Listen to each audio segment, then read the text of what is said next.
Shalom, shalom, bonjour à toutes et à tous. Écoutez, c'est un grand bonheur pour moi de vous retrouver pour une petite vidéo en l'honneur de Shavuot.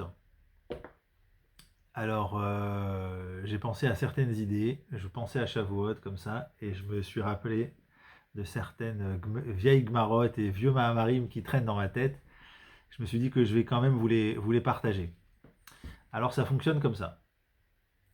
Qu'est-ce qu'on fête à Shavuot? À Shavuot, on fête le don de la Torah, ok. Mais en fait, la Torah, elle n'a pas été donnée à Shavuot. Pour les plus aguerris, vous savez que en fait, les premières louchot, donc les premières tables de la loi, elles ont été données le 17 Tammuz. Donc, ça s'est pas bien passé. Donc, on jeûne le 17 Tammuz. Et ensuite, il y a eu un laps de temps. Ensuite, il y a eu encore 40 jours entre Rosh Chodesh, Elul et le 10 Tishri. Et c'est le 10 Tishri qu'on a reçu les deuxièmes tables de la loi. Le 10 Tishri, donc, c'est Kippour. Alors du coup, qu'est-ce qu'on fait à Shavuot? C'est la question à 100 balles. Qu'est-ce qu'on fait à Shavuot? Ça a l'air que ce qu'on fait à Shavuot, c'est le Naaseh ve Nishma. C'est qu'il y a une proposition de la part d'Hachem, de Moshe, envers les Bnei Israël, de recevoir la Torah. Et là, les Bnei Israël, verbalement, ils ont formulé ce Naaseh ve Nishma. Naaseh ve Nishma, ça veut dire on va faire et on va entendre. Donc d'abord on va faire et après on réfléchira. Mais on prend sur nous de faire. Alors on va travailler un tout petit peu, on va prendre 5 minutes juste pour travailler sur l'impact de la parole, dans un sens ou dans l'autre. Alors d'abord, ce qu'il faut savoir, c'est que le fait que nous sommes juifs aujourd'hui et que nous sommes chayavim des mitzvot, c'est parce que nos ancêtres, ils ont dit ça, avec des mots.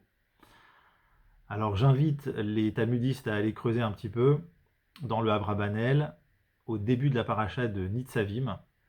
Là-bas, il ramène que tous les chachamim d'Aragon, ils se posent la question à savoir qu'est-ce qui fait qu'on est chayav des mitzvot encore aujourd'hui. Pourtant, c'est nos arrière grands-parents qui ont choisi cette Torah. Nous, on pourrait dire, écoute, on n'a rien à voir avec ça, personne ne m'a demandé.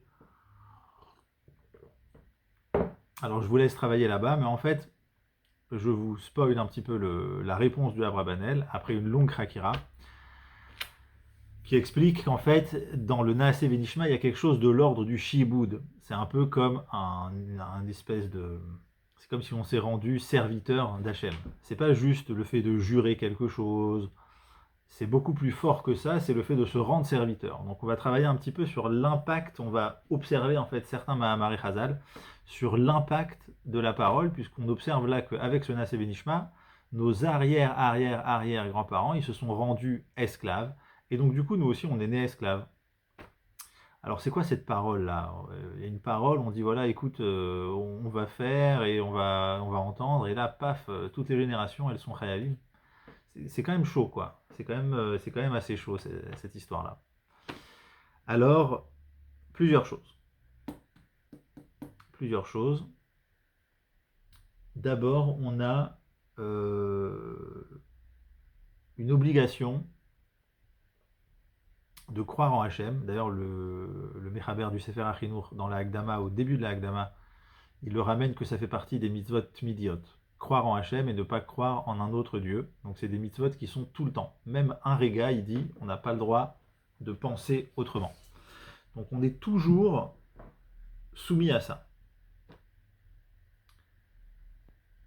Très bien. Maintenant, creusons un petit peu sur l'impact de cette chose, la fragilité de cette chose. On a une Mishnah que beaucoup de gens connaissent par cœur, qui se trouve dans Sanhedrin, Samach Hamoudbet, qui parle sur les différentes manières de faire la Avodah Zarah, pour savoir comment on va le rendre chayav, comment on va le rendre passible de sanctions, à partir de quand ça s'appelle que quelqu'un qui fait de l'idolâtrie va s'appeler idolâtre. Et là-bas, donc il y a plusieurs actions, mais il y a aussi quelque chose d'assez étonnant, c'est quelqu'un qui reçoit Hachem comme un dieu, qui lui dit t'es mon dieu. Alors, s'il le dit simplement avec un mot, voilà, il voit quelque chose, il voit une statue, etc. Il dit voilà, t'es mon Dieu. Selon la Mishnah, la page tout de la Mishnah, ça a l'air qu'il s'appelle Oved Avodazara. Selon Rashi, il précise Be'amira Be'alma, donc juste avec un mot, sans qu'il y ait un acte lié à ça. Donc c'est pas qu'il se prosterne, etc. Je vous concède que dans le Rambam, mais bon, ça c'est plus pour les talmudistes qui peuvent aller creuser, dans le Rambam, dans Ilchot Avodazara, Perek Gimel, Alachat Dalot, là-bas il ramène que effectivement ça a l'air qu'il prend un objet dans la main, et il dit voilà, t'es mon Dieu, mais il ne se prosterne pas à l'objet. Mais selon le Rambam, il y a un tirouf, donc il y a une connexion, il y a deux choses qui se passent. Il y a à la fois un acte dans la main, il prend quelque chose, un objet, et en même temps, il va dire quelque chose. Mais laissons cette marloquette là, de la page toute de la Mishnah de la Gemara, ça a l'air que, quoi qu'il en soit, avec une amira be'alma, un mot, une parole, on peut devenir idolâtre. Alors, ça c'est une chose.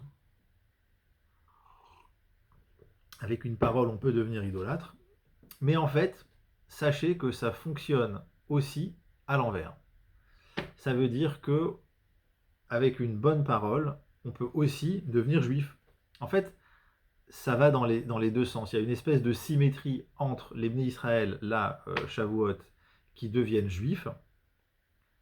Comment ils deviennent juifs? Bah, parce qu'ils ont dit Naaseh Venishma, donc eux, leurs enfants, leurs petits-enfants, et nous aujourd'hui en 2025. Mais cette même chose, elle n'aura pas besoin d'actes, même uniquement avec une parole. On peut aussi devenir complètement goy, puisque quelqu'un qui est idolâtre, il n'est pas du tout considéré comme juif. Comme c'est connu, il y a des Gemarot sur ça, il y a le Rambam tout à la fin de l'Ilchot Shabbat qui ramène que quelqu'un qui transgresse Shabbat ou Avodazara, il est considéré comme Kegoy, l'école d'Avar, il est plus du tout considéré comme un juif. Donc il y a un impact très très violent sur ça. Je vous invite à réfléchir à ça, mais à discuter un petit peu, à réfléchir par rapport à cette symétrie.